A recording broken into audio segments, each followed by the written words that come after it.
Bonjour tout le monde, bienvenue à ce lancement du livre Être, penser, agir autrement. Ça fait du bien. Ça fait du bien de vous savoir là, ça fait du bien d'être ensemble. On ne peut pas se toucher, on ne peut pas se parler, mais c'est un grand événement ce soir, je crois. Et d'entrée de jeu, je vous dire merci d'avoir pris le temps de passer cette heure-là avec moi. Et je pense qu'on va passer une heure très intéressante. Vous allez découvrir une œuvre merveilleuse. Vous allez découvrir un auteur qui est engagé, un auteur qui est, je vous dirais, là, très heureux de parler de sa passion, en espérant que cette passion-là serait également de votre côté tout au long des prochaines minutes.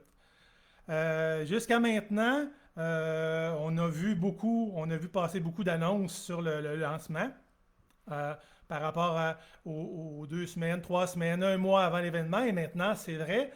Alors, on va commencer d'entrée de jeu, si vous me le permettez. Je veux vous souhaiter la bienvenue à ceux qui se joignent tout juste à nous, dans le fond. C'est une grande étape, effectivement. Comme une grossesse, je viens d'accoucher, dans le fond. Après 5 ans de travail, une grossesse qui a demandé énormément d'efforts. Et là, on est au point final. Euh, je voudrais que la rencontre de ce soir soit un petit peu interactive, dans le sens où je vous demanderais là, de m'envoyer un petit commentaire. Bref, vous dire que vous êtes là, si vous appréciez, peu importe les commentaires, savoir qui est là, combien de personnes. Ce serait vraiment intéressant de pouvoir faire le décompte à la suite de cette heure-là. Et également, je vous invite à me soumettre des questions euh, qui vous trans, qui vous trans, qui vous transpercent l'esprit des fois, parce que c'est vraiment le cas régulièrement. Donc, finalement, qui vous permettent là, de me poser des choses sur moi, sur mon travail, sur le lancement, sur le livre, sur la situation, peu importe, de façon brève. Et vers la fin de ce lancement, on aura la chance de répondre à quelques-unes des questions. Alors, bref, on va débuter pour l'instant avec un peu la structure que je vous propose durant la soirée, la prochaine heure. Donc, je vais vous parler un petit peu de je vous dirais, mon travail d'agent de changement social rapidement. Le contexte aussi qui est très important, le contexte qui m'a amené, dans le fond, à écrire ce livre, à avoir je vous dirais, une motivation vraiment ultime à écrire ce livre et à partager cette situation dans notre monde d'aujourd'hui, de ce qui se passe, qu'est-ce qu'on peut faire pour changer les choses, etc. On va également parler, bien sûr, du contenu. Je vais vous présenter concrètement le livre à travers ces 5 volumes. Et on va même pouvoir aller un petit peu davantage, comprendre comment a été vraiment structuré ce livre-là. On va parler également de l'œuvre sociale. On parle de livre, un lancement d'un livre, mais dans le fond, entre vous et moi, c'est vraiment une œuvre sociale avant toute chose. C'est une œuvre, vous allez comprendre pourquoi. Il y a vraiment tout ce qui entoure la préparation, la réalisation, le contenu de ce livre-là. Il y a quelque chose de vraiment unique comme tel. On va également, je me suis permis de penser à quelques petits extraits. Donc, je vais vous lire un bref extrait de chacun des 5 volumes qui va vous donner un aperçu, peut-être pas exhaustif du tout, mais un aperçu du type d'écriture qu'on peut y retrouver dans ce livre-là. Et également, en fait, tout ce qui peut se raccrocher aux diverses thématiques qui vont être mises de l'avant. Je vais vous présenter bien sûr par la suite de la façon de se procurer ce livre-là. Vous avez comme plusieurs façons très faciles. Et comme je vous disais, il y aura à ce moment-là une petite période de questions à la fin qui pour moi est vraiment importante. J'aime beaucoup avoir le feedback des gens. J'aime quand vous me parlez, j'aime quand vous me faites part de vos réactions, de vos feelings et tout. Alors, ça me fera très plaisir d'être là pour discuter avec vous, ni plus ni moins. Alors, j'espère que vous allez passer une belle heure à m'accompagner. Moi, en tout cas, c'est sûr et certain que de mon côté, c'est déjà fait. Juste d'être là aujourd'hui, je suis déjà très heureux. Et je vous souhaite la bienvenue encore parce que certains vont se joindre en cours de route, bien entendu, selon leur horaire et tout ça.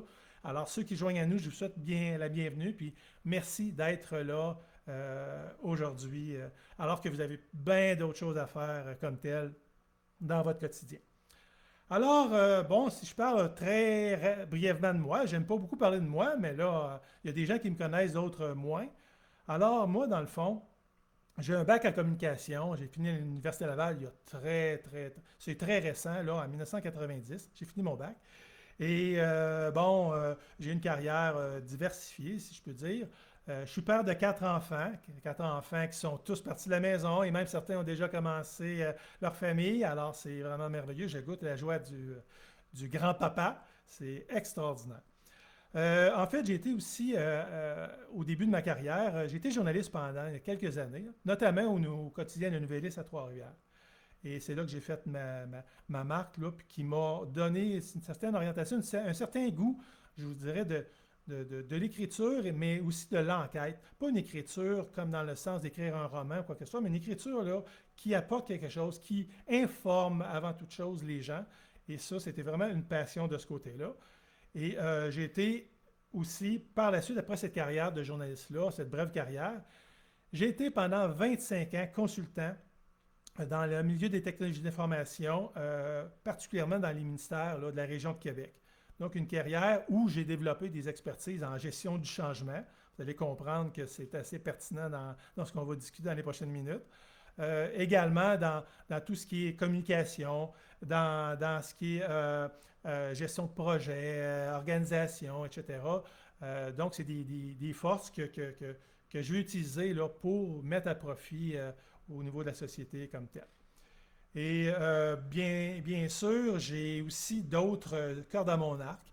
Bon, j'ai donné des conférences, c'est sûr que j'ai donné de la formation, j'ai animé beaucoup d'ateliers, de rencontres, j'ai des panels. Bref, je suis un gars de communication et c'est ça, quelque part, là, que je veux mettre, je vous dirais, là, en lumière là, à travers mes implications et ce dont je vais vous parler dans quelques minutes. Donc, je suis quelqu'un de très engagé. J'ai même fondé en 2007 mon propre organisme, le Carrefour Terre à Terre, qui a créé des événements là, pendant plusieurs années, des événements quand même d'envergure, où il y avait des gens de partout au Québec et même d'au-delà, du reste du Canada, qui se présentaient là, parce que c'était vraiment un happening, dans le fond, comme un grand salon de l'environnement, mais avec des choses très précises et pour tous les goûts.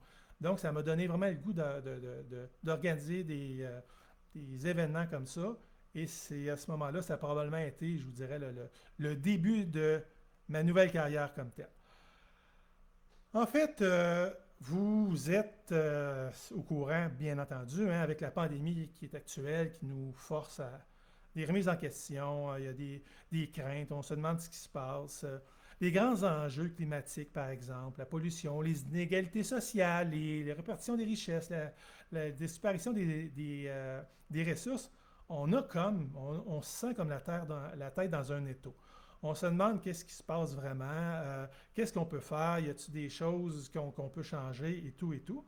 Et de ce côté-là, moi, je mets ça, je vous dirais, là, en avant-plan parce que c'est la trame de fond, en fait, qui vient expliquer pourquoi je vous parle aujourd'hui, pourquoi j'ai écrit ce livre-là, pourquoi dans mes activités futures, je veux être près des gens, je veux participer à l'éveil de conscience et tout et tout. En 2016, moi j'ai toujours été quelqu'un d'engagé, comme je disais. En 2016, j'ai commencé à avoir je vous dirais, un élan très fort, une genre de voix intérieure qui me disait, Jean, il faut que tu fasses quelque chose. J'avais un emploi extraordinaire, des conditions wow, puis, mais je sentais qu'il n'y avait plus de sens comme tel. Alors, j'avais besoin de donner un sens, j'avais besoin de dire, bon, ben Jean, tu mets tes talents, tu mets tes efforts au bénéfice de la société, et c'est ce que j'ai voulu faire. Alors, après 25 ans de travail, j'ai choisi de quitter le milieu en 2018, à l'été 2018, le milieu des technologies d'information. Là, ça a été vraiment un choc pour beaucoup de gens. Puis, en fait, j'ai choisi de faire un saut dans le vide. J'avais rien de prévu en avance ou quoi que ce soit. J'ai décidé de créer mon travail d'agent de changement social. Alors, donc, ce travail-là m'habitait depuis longtemps. Mais ce que je voulais faire, il n'existait pas de travail, de tâches, de fonction qui permettait de le faire. Alors, j'ai décidé de le créer comme tel, et comme je disais, de me lancer dans le vide. Et je vous dirais qu'à travers toutes ces réflexions-là qui m'ont amené là, j'ai jasé avec beaucoup de gens, des centaines, voire des milliers de personnes au fil des années. Des gens qui sont découragés de ce qui se passe, des gens qui remettent en cause, sont sceptiques, des gens qui sont très inquiets, des gens qui se demandent si c'est probablement la fin. Euh, Vraiment, là, ça m'a vraiment, je vous dirais, allumé sur il y a quelque chose à faire de ce côté-là. Et bon, à travers le découragement, le scepticisme, l'incompréhension, puis tout ça, c'est toujours les mêmes questions qui revenaient. Qu'est-ce qu'on peut faire? On a-tu vraiment un pouvoir? Hey, on est petit à côté des entreprises, à côté des gouvernements. On ne peut rien faire vraiment. Euh, Qu'est-ce que je peux faire, moi? Est-ce qu'il y a vraiment de l'espoir? Ça vaut-il la peine qu'on travaille à ça alors qu'on s'en va dans un mur, puis il n'y a peut-être plus rien à faire? Donc, c'est toujours les mêmes questions qui revenaient. Et, dans le fond, ce qui m'interpellait davantage, je dirais le filon entre tous ces commentaires-là ou les discussions que j'avais, c'était, ben, en fait, je trouvais que les gens manquaient complètement d'informations. C'est un peu paradoxal dans une période où on est complètement envahi d'informations avec Internet. C'est probablement la période la plus informatisée et informative de l'histoire de l'humanité et on en manque. Pourquoi? Parce que vous comprenez qu'à quantité d'informations avec lesquelles on nous bombarde, il y a du bon, mais il y a du mauvais aussi. Il y a de la désinformation, il y a plein d'informations qui ne servent pas. Et aussi dans une perspective où on est très sollicité à gauche et à droite, où ça va la vie va rapidement et tout, ben on se rend compte finalement qu'on n'a pas beaucoup de besoin, on n'a pas beaucoup de temps à consacrer à l'information, malheureusement. Oui, on a du temps consacré aux émissions de divertissement, aux émissions de réalité, oui, ça, on a du temps, mais de s'informer vraiment sur ce qui se passe, on n'a pas le temps ou on ne prend pas le temps. Et moi, j'en ai fait un pari.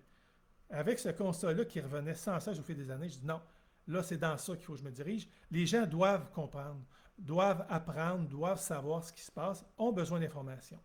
Et c'est là, à ce moment-là, quand au début 2016, j'ai commencé à écrire un livre. Bon, je me disais, il faut que je mette par écrit des éléments d'information qui vont aider les gens à avancer comme tel et à comprendre. Bon, ben à ce moment-là, il n'y avait pas d'échéancier, il n'y avait pas de nombre de pages ou de structure de livre. C'était vraiment qu'est-ce que les gens ont besoin de savoir, à mon avis, qu'est-ce que je dois leur dire, qu'est-ce que moi j'aimerais me faire dire si je n'étais pas sensibilisé et tout ça. Alors, ça a commencé de cette façon-là. Mais ça a pris de la vigueur, ça n'a pas pris de temps. J'ai été pris au jeu, dans le fond. J'avais le goût d'écrire. Plus j'écrivais, plus j'avais le goût d'écrire. Et j'avais tellement de choses à dire, tellement de choses pertinentes pour les gens. Là, je disais, non, il faut que je continue, je continue. Puis ça a pris de l'ampleur. Le livre, en tout cas, le manuscrit a pris une ampleur vraiment considérable, jusqu'à un moment où j'ai dit, non, dans le fond, là, il ne faut plus que ça soit un travail en parallèle, il faut que je me consacre à ça à plein temps. Il faut vraiment que ce soit ça. Le livre et bien d'autres choses. Il faut que ma carrière et ma vie maintenant soient axées sur cet élément-là qui est d'informer les gens. Alors, c'est à ce moment-là, comme je vous disais, que j'ai décidé de devenir l'agent de changement social que je suis aujourd'hui. Et c'est ça qui m'a permis, à ce moment-là, de finaliser et d'écrire ce livre-là absolument extraordinaire. Peut-être que certains l'ont vu à travers les photos que j'ai publiées en cours de route, mais voilà, c'est ça. C'est un coffret de 5 volumes. Donc, je vais vous en parler, chacun de ces volumes-là, dans les prochaines minutes. Vous allez comprendre que lorsqu'on parle de quelqu'un qui écrit un livre, normalement, il écrit un livre, bon, ben c'est ça d'épais, ça a 300 pages, puis on le distribue comme ça. Mais quand on arrive avec ce boîtier-là de 5 volumes, qui contient en tout à peu près 1500 pages, on est loin d'un simple livre. C'est vraiment une œuvre. Puis vous allez voir plus tard, j'ai hâte de vous en parler également, je parle maintenant d'une œuvre sociale. Je ne parle plus de livre, je parle d'une œuvre sociale. Puis pourquoi sociale? Vous allez voir que dans la démarche de rédaction, dans la démarche de réalisation, de production, c'est absolument extraordinaire ce qui s'est passé. Et lorsque les gens en prennent connaissance, je vous dirais beaucoup de gens viennent émus de ce que j'ai pris comme décision et de ce qui m'arrive, dans le fond, à travers tout ça. Donc, dans le fond, comme auto-éditeur, ce que je veux dire, un élément important, c'est que le livre au complet, sauf certains éléments dont je parlerai, à 99%, le livre, je l'ai réalisé de A à Z. c'est-à-dire l'écriture de ce livre-là, et également tout ce qui est le volet illustration. J'ai 240 figures illustrations dans tout cet ouvrage-là, c'est énorme. C'est en couleur, donc pour moi c'est important. C'est important de donner de l'information aux gens qui comprennent à travers l'écriture, mais c'était aussi important que les gens aient du plaisir à le lire et que ça ne soit pas aride et que ça ne soit pas un livre où, bon, ben, c'est juste du texte, c'est en noir et blanc, puis à un moment donné, on vient fatigué. Non, je voulais que ça soit quelque chose de dynamique. Et j'ai pris les moyens pour le faire à travers les dernières années et je pense que ça a donné vraiment un résultat sublime. Et élément très important à travers tout ça, parce que j'ai eu beaucoup la question, ouais, mais ton livre, Jean, on va-tu comprendre les choses? Y a-tu des mots à 100 000 pièces? Pas du tout. En fait, je l'ai écrit pour monsieur et madame tout le monde. Lorsque j'écrivais au feu, puis ça a été ça depuis le début, est-ce que les gens vont comprendre? Bon, ben moi, je comprends ce volet-là. Est-ce que c'est accessible à tout? Je vous dirais, là, j'ai changé très, très souvent la formulation. J'ai rendu ça plus facile, plus vulgarisé, parce que dans mes forces, ce qu'on me dit, en tout cas au fil des années, la façon de vulgariser les choses, j'ai un attrait et j'ai une force pour ça. Alors, je m'en suis servi. Et quand, pour diverses raisons dans le texte, c'était un petit peu plus compliqué, puis je ne pouvais pas le dire autrement, je ne pouvais pas en faire une mention autrement, ben là, je prenais un petit élément à part, un petit encadré, couleur, ou quoi que ce soit, pour dire, bon, ben, voici maintenant, je le vulgarise davantage, c'est très simple, puis je le calque très souvent sur la vie quotidienne, donc les gens se retrouvent là à travers les explications, puis les images qui sont véhiculées dans ça. Alors, allons-y comme tel, c'est vraiment, je vous dirais, une œuvre dont je suis très, très, très content. Une œuvre, je pense qu'il va faire des petits et qui va changer des choses. Et je vous remercie d'être là. Ceux qui joignent à nous dans les dernières minutes, je vous rappelle que ce lancement-là est un lancement du livre Être, penser, agir autrement, mais c'est plus qu'un livre, c'est une œuvre. Et je vous remercie de vous joindre à nous et de prendre quelques minutes avec moi pour comprendre tout ce qui entoure ça. Et je peux vous garantir que quand vous aurez terminé de m'écouter et qu'on aura terminé cet entretien-là de 60 minutes ensemble, vous comprendrez vraiment que ce que j'ai entre les mains, c'est du jamais vu, puis ça sort des sentiers battus complètement. Ça sort du monde de l'édition habituelle complètement. Alors voilà, donc, en fait, dans ma façon de faire le livre, j'ai écrit le premier manuscrit d'un bout à l'autre, puis après ça, je ne voulais pas rendre un manuscrit disponible en 1500 pages, ça n'avait pas de sens. Puis en même temps, je voulais donner une saveur d'apprentissage, de cheminement. Alors, dans ça, j'ai choisi de prendre ce grand manuscrit-là et de le scinder en 5 volumes. Pourquoi 5 volumes? Vous allez voir, je vous disais tantôt, j'ai une propension du côté de la gestion du changement et pour moi, c'est important que les gens puissent être accompagnés dans une gestion du changement. Et non pas juste, ben, on te donne l'information, on te forme, puis on s'en va. Non, non, non. Il y a un apprentissage graduel qui se fait comme tel. Alors, donc, dans une situation, je vous dirais, où les gens se questionnent peut-être un petit peu plus. Avec la pandémie, c'est un côté absolument épouvantable, mais ça a amené un côté quand même positif, c'est des remises en question. Parce que depuis le début de l'humanité, ou à peu près, particulièrement, je vous dirais, depuis la période industrielle qui a commencé à la fin des années 1800, où on s'est mis à avoir des solutions mécanisées, où on s'est mis à avoir des usines qui ouvrent, puis tout ça. Donc, du travail qui n'était plus manuel, l'humain, mais qui était mécanisé, automatisé, puis tout ça. Et ça a amené un gros boom industriel, un boom qui a bien sûr eu des conséquences dramatiques du point de vue environnemental, que ce soit au niveau des ressources qui sont exploitées, que ce soit au niveau de la pollution et tout et tout. Donc, ça a complètement changé là-dedans. Et l'élément qui est majeur, puis je vous dirais qui sous-tend toute cette œuvre-là, c'est que le développement traditionnel, comme on en parle, on ne parle jamais de traditionnel, on parle du développement de l'humanité, mais on l'a à peu près tout le temps associé à l'économie. Donc, l'humanité se développe bien, oui, parce on produit davantage, il y a beaucoup d'entreprises qui naissent, il y a des usines qui naissent, ça donne des emplois, donc ça donne du travail, ça fait rouler l'économie. Si ça fait rouler l'économie, ben, les gouverneurs, les dirigeants sont contents, dirigeants d'entreprise, mais dirigeants politiques.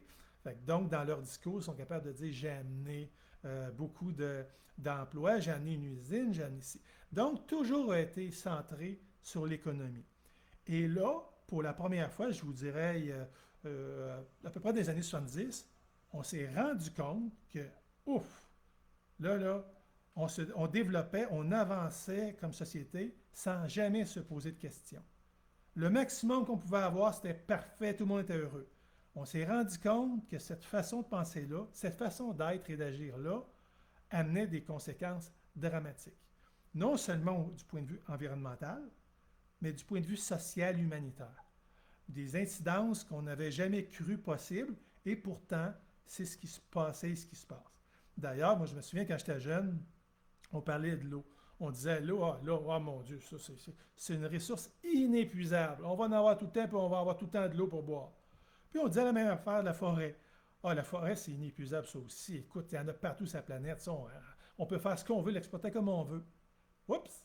Là, à travers la situation qui change dans notre monde, comme je vous dis, la consommation qui a augmenté, la population mondiale qui est aussi en croissance majeure, il y a plusieurs facteurs qui amènent des reconsidérations où, pour la première fois, on se pose des questions, on doit se poser des questions.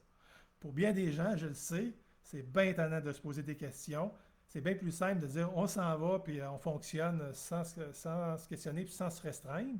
Malheureusement, on est rendu dans une autre étape de l'humanité et ce livre-là est basé vraiment là-dessus.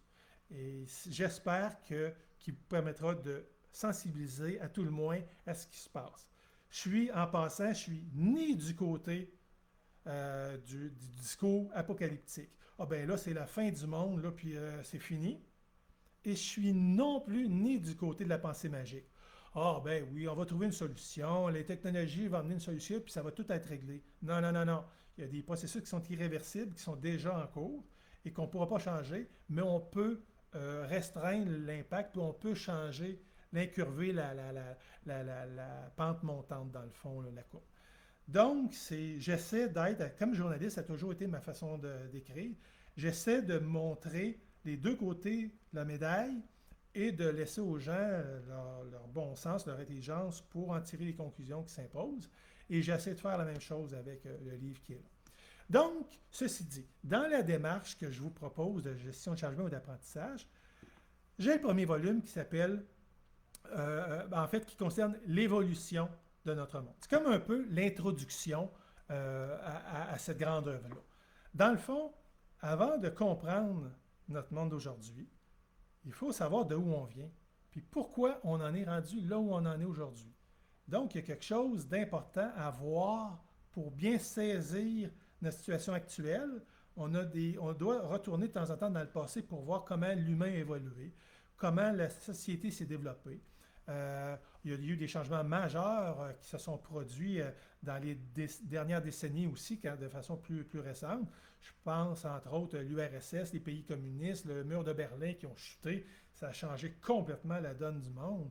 Je pense par exemple à la situation environnementale, bien sûr, les enjeux puis tout ça. Je pense aussi à la mondialisation. Alors la mondialisation qui était comme une panacée, la magie, on disait « wow! Hey, tous les pays maintenant sont ensemble. » Effectivement, ça a donné des choses absolument extraordinaires qu'on n'aurait jamais eues. Ça a ouvert les portes aux autres, ça nous a mis en relation. C'est merveilleux, c'est super. Mais il y a un côté qu'on n'a pas vu qui est en train je vous dirais, de réduire davantage d'augmenter davantage le fossé entre les plus riches, les plus pauvres, les pays plus développés, les pays en développement, tout ça. Donc, il y a eu un élément majeur aussi dans le changement au niveau de la société, de l'humanité. Alors, dans l'évolution, j'en trace un portrait rapide. Je pense que c'est intéressant à avoir comme tel pour avoir une bonne entrée en matière. Le deuxième volume, et dont le moindre, c'est les enjeux. En fait, les grands enjeux de notre monde. Quand je parle des enjeux, je parle des enjeux environnementaux, écologiques, je parle des enjeux sociaux, des enjeux éthiques. Il y a la question éthique qu'on n'aborde pas souvent, mais qui nous remet en question sur des comportements qu'on a, puis voyons, on ne peut pas faire ça, on n'a pas le droit de faire ça. Il y a des enjeux à l'échelle planétaire qui s'appliquent. Il y a également des enjeux économiques, bien sûr, des enjeux qui font en sorte, comme je disais, que les richesses sont de moins en moins bien réparties. Puis des enjeux économiques qui font en sorte que bon, ben, l'économie est toujours au summum des ordres de l'ordre de priorité, mais qui a des conséquences. Donc, l'économie est là. Donc, ces enjeux-là, euh, pour les gens, bon, ben, on semble les comprendre en général.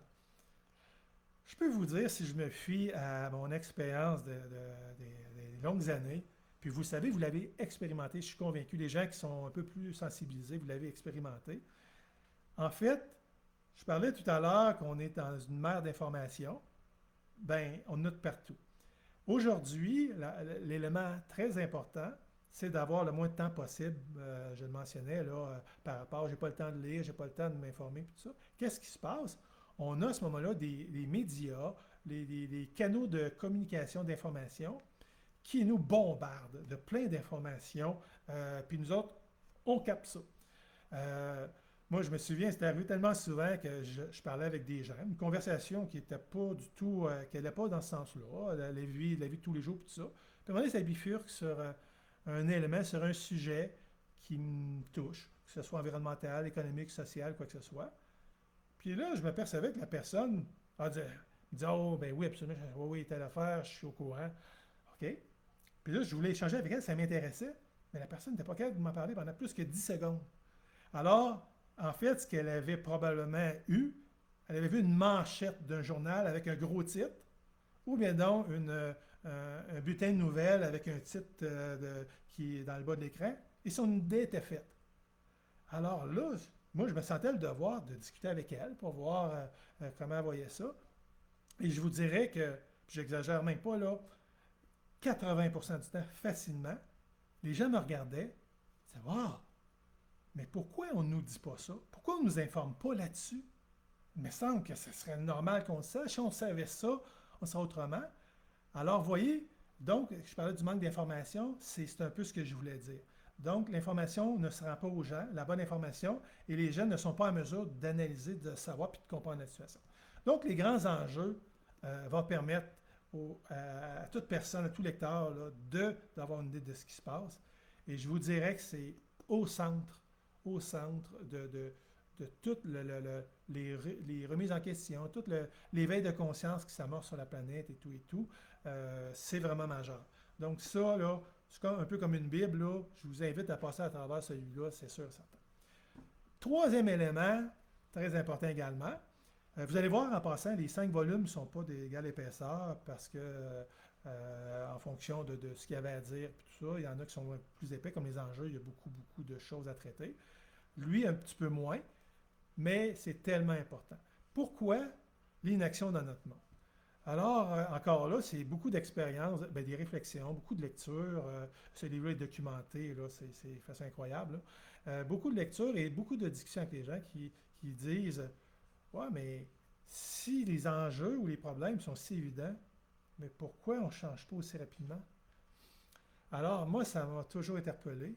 J'ai dit, je vais faire quelque chose à ce niveau-là. Alors, dans ce livre-là, vous allez comprendre les obstacles, les freins, qu'est-ce qui nous empêche d'avancer rapidement dans les changements positifs du point de vue de l'humanité? Bien, on parle entre nous, ben, bien sûr, des dirigeants, des entreprises, des dirigeants gouvernementaux qui ne prennent pas les décisions qui s'imposent. Et ça, je vous dirais que 90% des gens, les gens, quand ils me parlent, c'est de la faute des entreprises, puis c'est de la faute des gouvernements. Puis je dis, tu as raison tout à fait. Ils ont un rôle majeur. Mais tu as oublié que c'est nous autres aussi. Nous autres aussi, là, on a une part plus que considérable dans tout ça. C'est nous autres qui est travailleurs, c'est nous autres qui est citoyens, c'est nous autres qui est électeurs, qui va voter, c'est nous autres qui est consommateurs. On a plein de rôles individuellement, mais on ne s'en rend pas compte. Le changement qu'on peut faire, on ne s'en rend pas compte. Et donc, à travers ça, donc l'état d'esprit, qu'est-ce qu'on peut faire nous autres? C'est nous autres qui est en partie responsables des freins.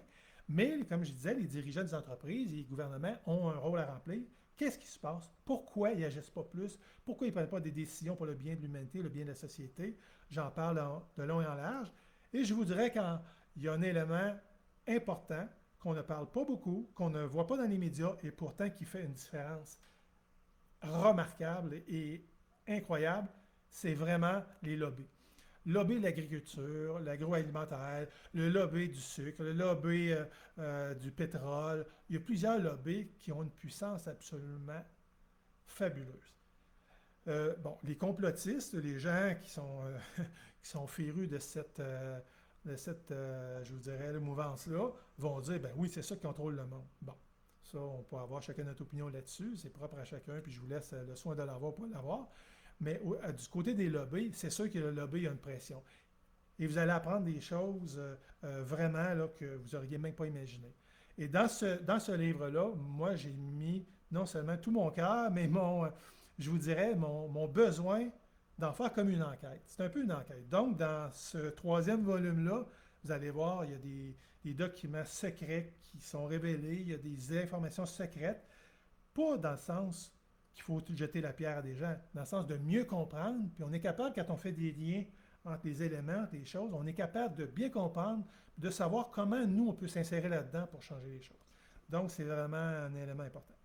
Le quatrième, qui pour moi est vraiment au cœur, c'est découvrir la beauté de notre monde. Moi, je suis un gars positif dans la vie, je suis un gars qui croit toujours à la beauté de l'humain, qui pense qu'il y a de l'espoir dans tout. Je vous confirme aujourd'hui, ce soir, qu'il y a un espoir. Il y a beaucoup d'espoir.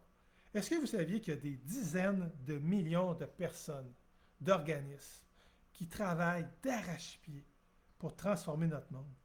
Ils sont en train de changer notre monde complètement.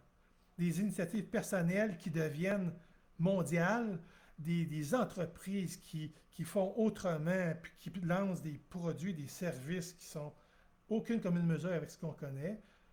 Et pourtant, est-ce que vous en entendez parler dans les médias?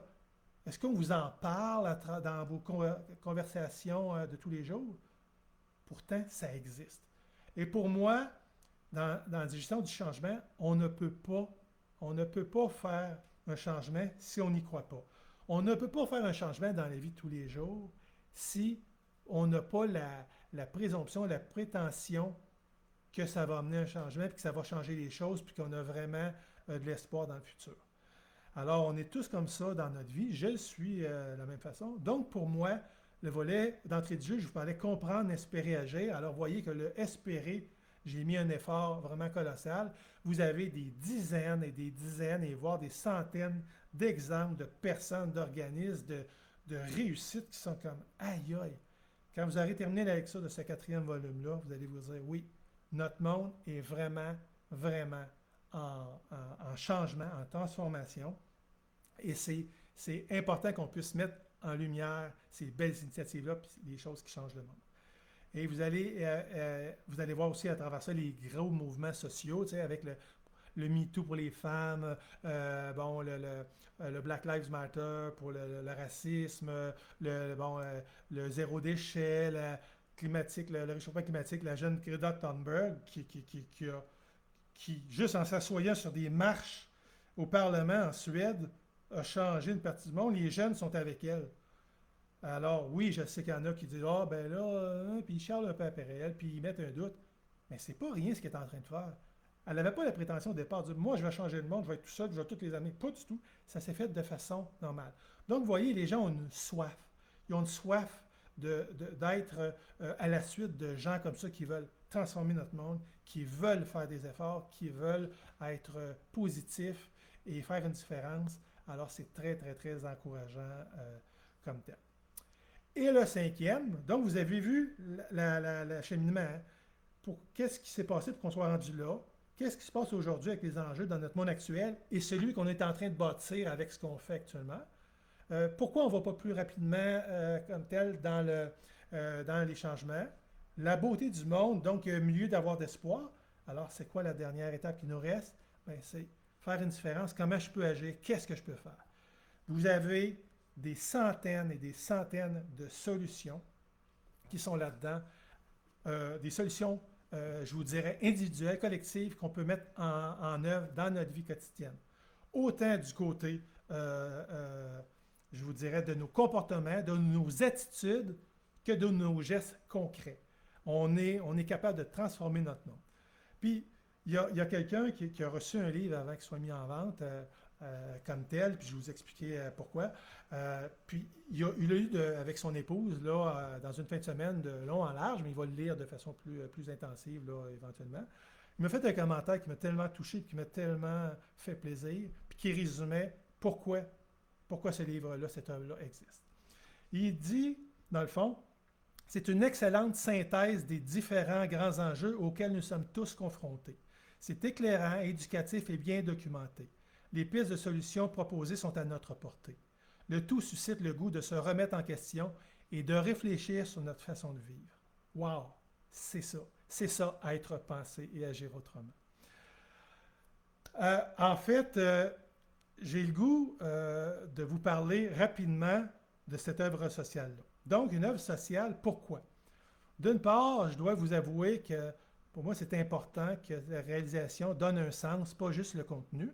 Et c'est à ce moment-là que j'ai choisi, après bien des réflexions, même si j'avais travaillé 5 ans et tout ça, j'ai choisi de retirer aucun revenu de ça. Donc, pour permettre là, finalement à ce livre-là de se vendre moins cher et que je n'ai pas ma cote, parce que comme auto-éditeur, je n'aurais pas la portion d'un éditeur habituel, c'est beaucoup plus haut. L'auteur, il y a un pourcentage beaucoup plus élevé. J'ai choisi de ne pas retirer aucun argent de ça.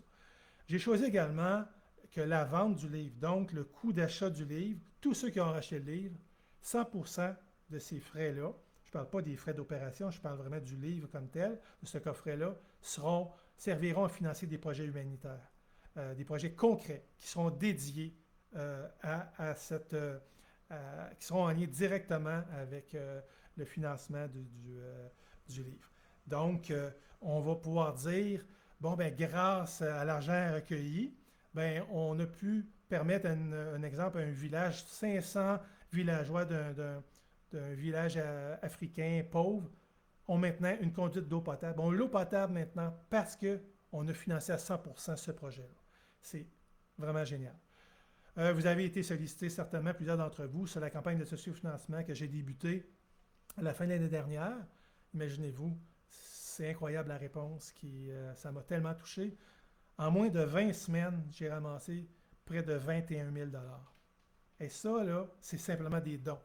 C'était pas parce que j'avais un exemple une épreuve humaine incroyable, du genre ma maison passe au feu, j'ai plus rien du tout, vous venez m'aider, qui vient vraiment toucher le cœur et qui nous amène à être généreux. Non, c'est une œuvre, les gens ont vu dans cette œuvre-là un bénéfice, un élément important que les gens doivent avoir entre les mains.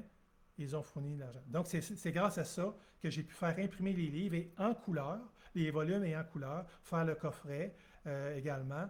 Donc, si le livre est là aujourd'hui, c'est grâce à cette campagne de financement-là. Et également, tout ça a été fabriqué dans une démarche entièrement écologique.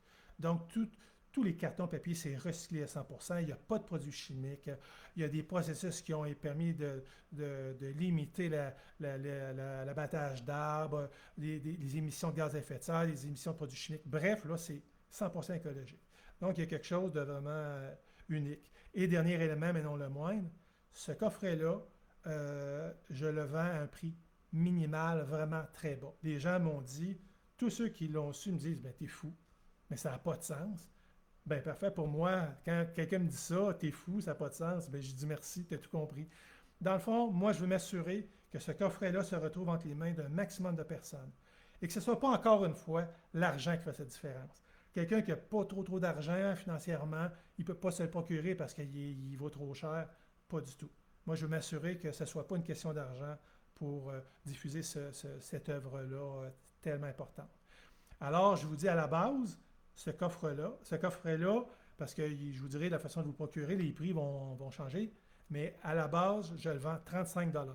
35 $, c'est, en bon québécois, c'est capoté. Normalement, si c'était dans une librairie, grande surface, puis tout ça, ça irait entre 120 et 130 $. Des coffrets, il n'y en a à peu près pas, puis c'est souvent des romans, mais de voir ça à ce prix-là, les gens n'en reviennent pas. Alors, je vous dis, c'est une occasion de vous le procurer. Et même d'en faire cadeau à quelqu'un, parce que c'est un cadeau qui a un sens, qui va servir, qui va changer des choses comme tel. Alors, de ce côté-là, moi, j'ai le goût de vous lire brièvement 5 petits extraits du livre. J'espère qu'à date, cet entretien vous plaît. J'espère que vous sentez l'effervescence et la passion qui m'habite. J'espère, c'est mon souhait le plus cher, de pouvoir vous la transmettre également. Et vous savez, on est vraiment des électrons qui sont importants dans le changement de notre monde. Et il y a un proverbe africain, j'ai tellement ri, puis je l'ai même mis dans le livre, j'en parle, parce que je trouve ça cute. Il dit ceci: vous pensez que vous êtes trop petit pour changer les choses, vous n'êtes pas assez gros, pas assez d'ampleur, ben essayez de vous enfermer avec un moustique toute une nuit avec les portes fermées, vous allez voir qu'on n'est jamais trop petit pour changer les choses. Alors c'est vraiment ça, on est un moustique, mais on a un pouvoir comme tel de changer les choses. Alors voilà, je vous invite à écouter ces 5 petits paragraphes. Ce ne serait pas très, très, très long, mais pour moi, ça donne une idée un peu de la forme d'écriture et probablement aussi de ce qu'on peut y retrouver là, comme tel. Mais ce n'est pas exhaustif, vous allez comprendre que 5 paragraphes sur 1500 pages, c'est une goutte dans l'océan, là, mais j'espère que vous apprécierez. Donc, le premier, au niveau de l'évolution de notre monde, il est à la page 84. Depuis des décennies et des siècles, l'évolution de notre société repose fondamentalement sur l'économie, volet que nous avons toujours placé au centre de nos préoccupations. Malgré les moyens techniques de plus en plus puissants dont nous disposons et une connaissance toujours plus approfondie de notre monde, notre économie n'a toujours pas fait en sorte de redonner la dignité à chaque être humain en procurant à tous et chacun les mêmes droits et les mêmes privilèges. Cette vision étroite que nous associons à l'évolution de l'humanité doit être réformée. En effet, l'économie qui devrait être au service de la personne joue plutôt le rôle inverse, à savoir que l'humain demeure au service de l'économie. Ce constat rejoint l'opinion d'une majorité de spécialistes et d'experts partout sur la planète, tous domaines confondus. Volume 2. Les enjeux de notre monde. À la page 114. Malheureusement, l'agriculture moderne n'a retenu que les espèces les plus rentables et réduit énormément la quantité d'espèces qui pourraient faire partie de notre alimentation. Par exemple, nous ne consommerions seulement que 1% des espèces végétales comestibles. Pourtant, la nature nous offre une diversité incroyable afin de subvenir à nos besoins. Mais l'agriculture intensive a provoqué des déséquilibres biologiques majeurs et un appauvrissement des sols. L'utilisation de produits toxiques, de pesticides et d'engrais chimiques a fait des activités agricoles des activités destructrices des milieux vivants. Et on prévoit qu'en d'ici 2050, la demande alimentaire doublera. Volume 3. L'inaction dans notre monde. Volume 3 à la page 15. Oui, nous manquons d'informations. Nous manquons cruellement de bonnes informations. Nous savons que l'être humain cherche toujours à limiter ses efforts et qu'il préfère, généralement, le statu quo au changement. Pour l'information, c'est la même chose. Il absorbe l'information qu'on lui transmet sans nécessairement se questionner ou en faire une analyse exhaustive. Les médias et la publicité utilisent énormément ce côté passif pour orienter la personne vers l'objectif qu'ils cherchent à atteindre. Ils fournissent ainsi une information incomplète, dépourvue d'objectivité et, dans certaines circonstances, remaniée ou même fausse. Si leur stratégie est bien conçue, ils arriveront même à créer artificiellement un besoin et un intérêt chez la personne. Quatrième volume, à la page, pardonnez-moi 2 petites secondes, à la page 208. Le zéro déchet est avant tout un mode de vie. L'une des figures emblématiques de ce mouvement, c'est Bea Johnson, une Américaine d'origine française, mère de 2 enfants, vivant en Californie. Aux prises avec la crise économique, elle est contrainte de revoir la façon de consommer de sa famille, mais pousse l'audace jusqu'à réduire ses possessions et donc ses déchets. Pour elle, c'est une révélation. Elle réussit le tour de force impossible.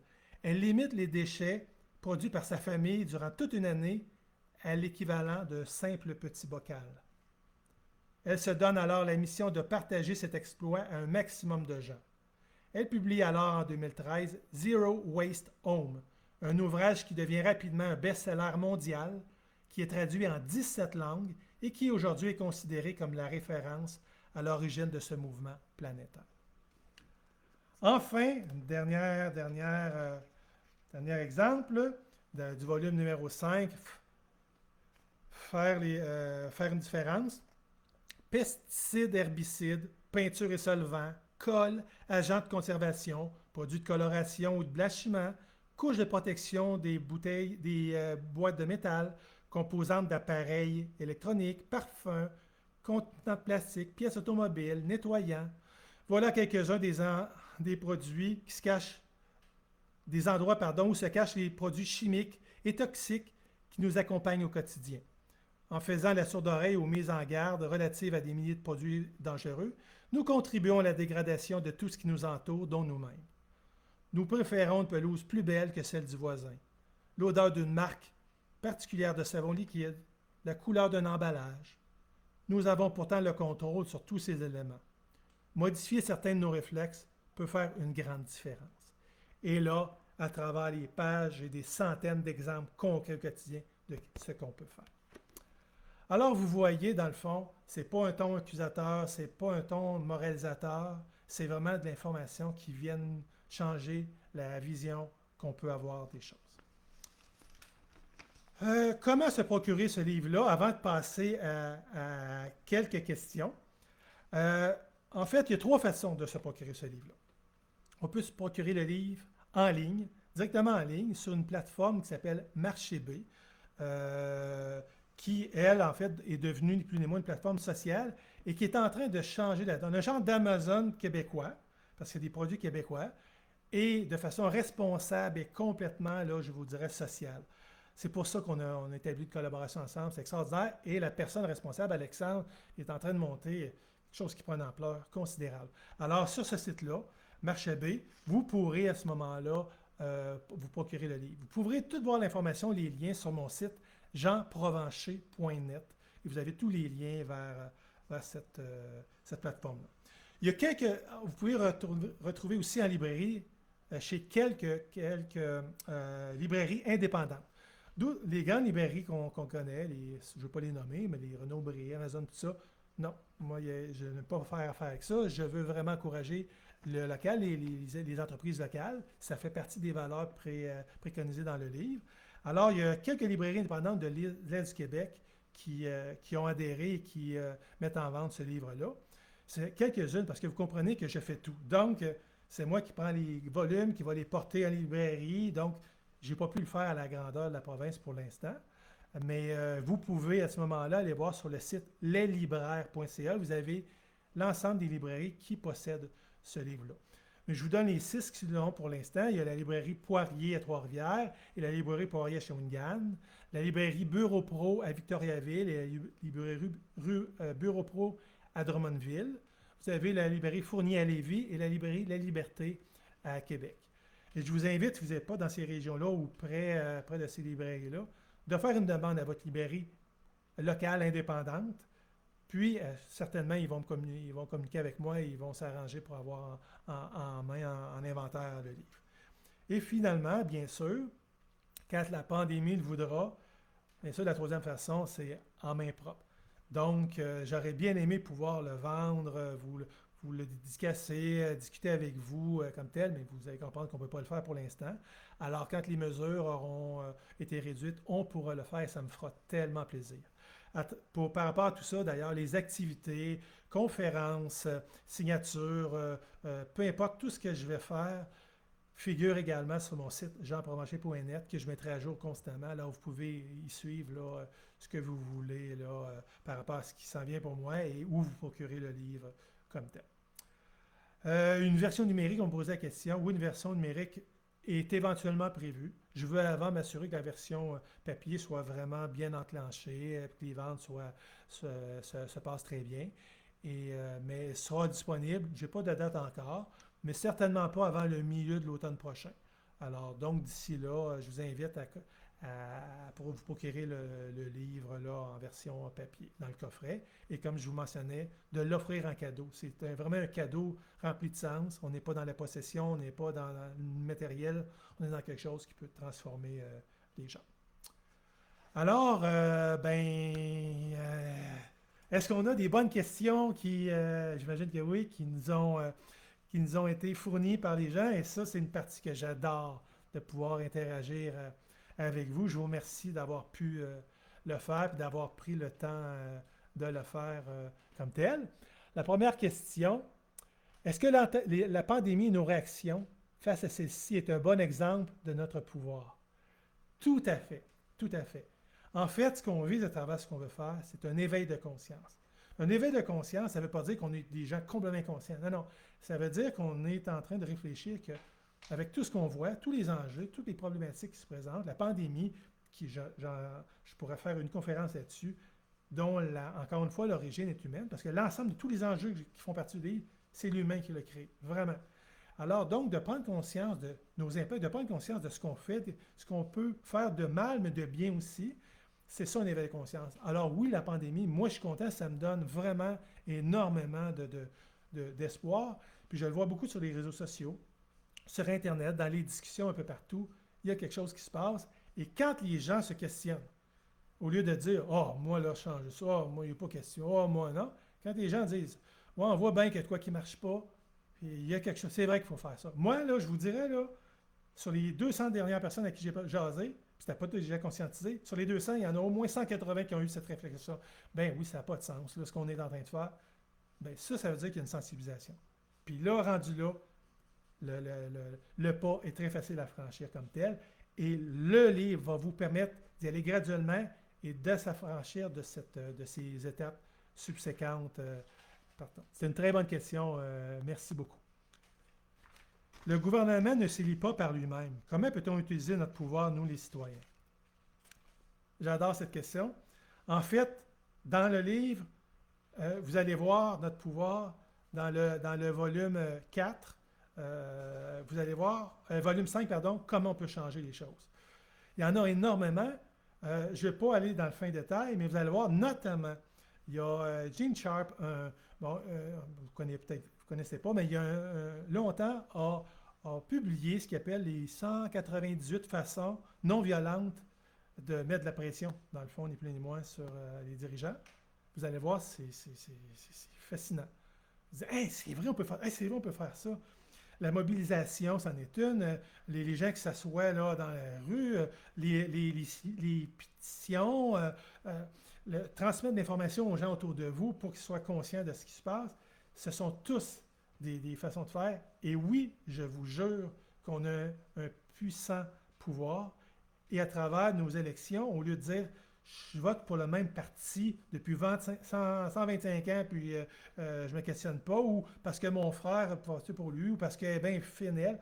Si on regarde les valeurs qui sont préconisées par ces gens-là lors des élections, il y a déjà une frange de la population qui va probablement se disperser au lieu d'être au même endroit. Et là notre pouvoir s'affiche de façon impromptue et claire, nette et précise. Qu'est-ce qui te rend le plus fier en lien avec ton œuvre? Le plus fier, je vous dirais, c'est drôle à dire, mais la fierté, c'est pour quelque chose qui m'habite souvent. Je suis content, je suis heureux, puis tout ça, fier. Je suis plus fier pour les autres, je suis fier pour mes enfants, ce qu'ils amènent, je suis fier pour des amis, ce qu'ils ont fait. Fier pour moi, je ne le suis pas. Mais je comprends très bien la question. Le plus fier, c'est d'avoir tenu mon bout, d'avoir osé. Parce que moi, je suis une personne de projet. J'aime que ça change, j'ai des choses que je bâtis constamment. Et là, d'avoir tenu le fort pendant 5 ans, jour après jour, avoir mis des efforts en disant « Bon, mais ça me tente, moi, cette section-là, mais elle est essentielle, je vais la passer. » Non, non, non, je suis rendu là, je vais l'écrire. C'est ça, je pense, qui m'a un peu fier. Puis c'est le fait d'amener ça, d'avoir amené autant de gens, que ce soit pour le sociofinancement ou pour les entreprises ou les gens qui supportent l'œuvre, là, de pouvoir le faire. Je pense que ça, je suis vraiment content.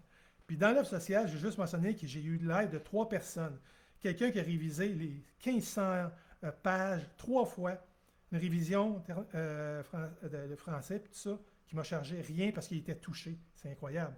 Une graphiste qui a fait tout l'ensemble du coffret à l'extérieur, la page couverture, puis tout ça, touché, a également consenti à m'offrir gracieusement ses services. Une autre personne dont j'avais besoin pour réviser l'ensemble de l'œuvre, la structure, est-ce qu'il y a des choses qui décalent, c'est-tu correct les images, elle l'a fait une grosse job aussi, encore gracieusement. Donc, c'est ça qui me rend fier de voir que cette œuvre-là, je veux pas que ce soit l'œuvre de Jean Provencher. Je veux que ce soit notre œuvre à tous, et c'est ça que j'espère qu'il soit perpétué dans le futur. Alors, je vous remercie d'avoir été là. J'espère que vous avez apprécié. Parlez-en, parlez du livre, s'il vous plaît. Partagez-le dans vos réseaux. Faites des cadeaux. C'est important. Plus on aura de gens qui l'ont en main, plus on changera les choses. Alors, je vous remercie. Merci d'aller sur mon site web pour avoir toute l'information. J'aurai un blog éventuellement, ma chaîne YouTube. Vous pourrez me voir un peu partout. Alors, je vous dis un gros merci. Je vous dis à la prochaine, parce que dans les activités qui s'en viennent avec la pandémie, quand la pandémie sera terminée, on se verra, on pourra se parler. Merci à tous et bonne fin de soirée et au plaisir. Merci de rester sensibilisé et de l'être. Bye bye tout le monde.